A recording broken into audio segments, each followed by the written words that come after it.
Members of the university, I have asked you to gather here today so that I can make a brief statement to you about the events that took place yesterday. This is not going to be turned into a debating session. When I've finished, I shall leave the meeting, although you will doubtless have plenty of opportunity to discuss these things among yourselves.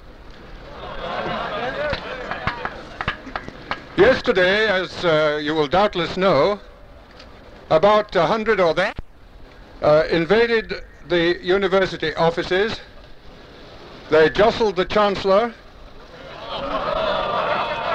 They invaded my office, and they finally obstructed entrance to the council chamber, which caused the council meeting to be abandoned. Because of what I regarded as a threatening situation, I had to send the women's staff home.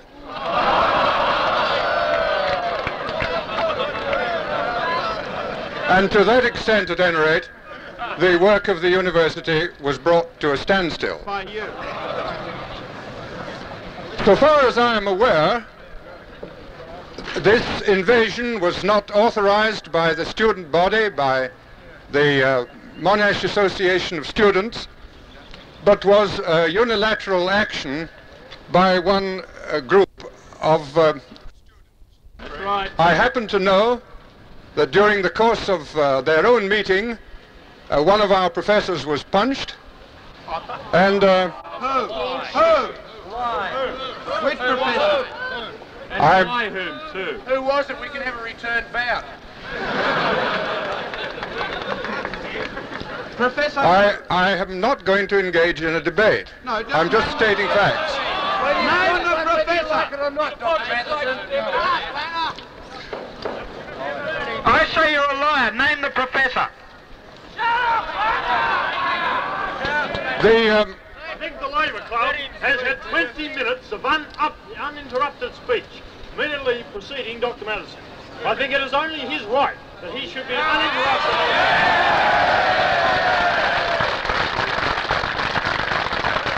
Thank you very much. Perhaps I may continue. The students who were invading the offices yesterday demanded to be allowed to be present at the council meeting, which we were trying to hold, or for the council to receive a deputation. They refused to disperse after being asked to do so by the Chancellor. At present, the council has a practice of meeting in private. It might, for all I know, it might be prepared to hear a delegation if requested in writing to do so in advance. But this is for the council itself to decide, and it's not within my powers, nor that of the Chancellor, to admit strangers to a meeting. Certainly not under duress. Now, the ostensible reason, which was stated by those who were there, or some of them, for this invasion was the refusal of the statute drafting committee to continue to negotiate with the student negotiating committee. I believe that the actual situation has been grossly represented by the persons who were invaded us yesterday, and I want to say just a little bit about what really are the facts. They were set out, up to a certain point at any rate, in the letter to Mr. Warwick Nelson, signed by Professors Hunt, Waller and Westfold, which was widely distributed in the university. The essential point is that when the general meeting, general student meeting that is, of June the 8th was called, Mr. Warwick Nelson urged that the drafting committee should continue its work, and that it should continue to be ready to meet the Student Negotiating Committee. This was readily agreed, and a special meeting of the drafting committees and of the Student Negotiating Committee was arranged for 9 o'clock on Monday morning, July the 7th, the day before the student general meeting. Only two student members of the negotiating committee were present at that time, although another two came along late. So that the readiness of the drafting committee to continue negotiations with the students was frustrated because the students did not turn up. The drafting committee has made it clear all along that they will not continue negotiations under duress or threats of any kind. And therefore, when what I'm informed was a small general meeting of MAS passed resolutions demanding definite answers within 14 days, the drafting committee declined to continue to negotiate. And so, moreover, did 3 members of the student negotiating committee who resigned from it. The drafting committee will continue to meet regularly until it has finished its work. But in the meantime, I'm taking steps to find out what is the opinion of the academic staff on these matters. And I believe it to be most unwise to take a decision on 17.3 or anything else until we know what the majority of the academic staff of the university really believe. And certainly this cannot be done within 14 days, and that is the reason why we refuse to continue to negotiate. Now, the real difference between yesterday's actions and those and previous incidents of a similar kind was that it was violent in nature. And this is what I, for one, and I believe many other members of this university, will not go along with. I want now to refer briefly to the situation that has developed in Harvard University, whereas Monash, not Harvard. Where's your slide?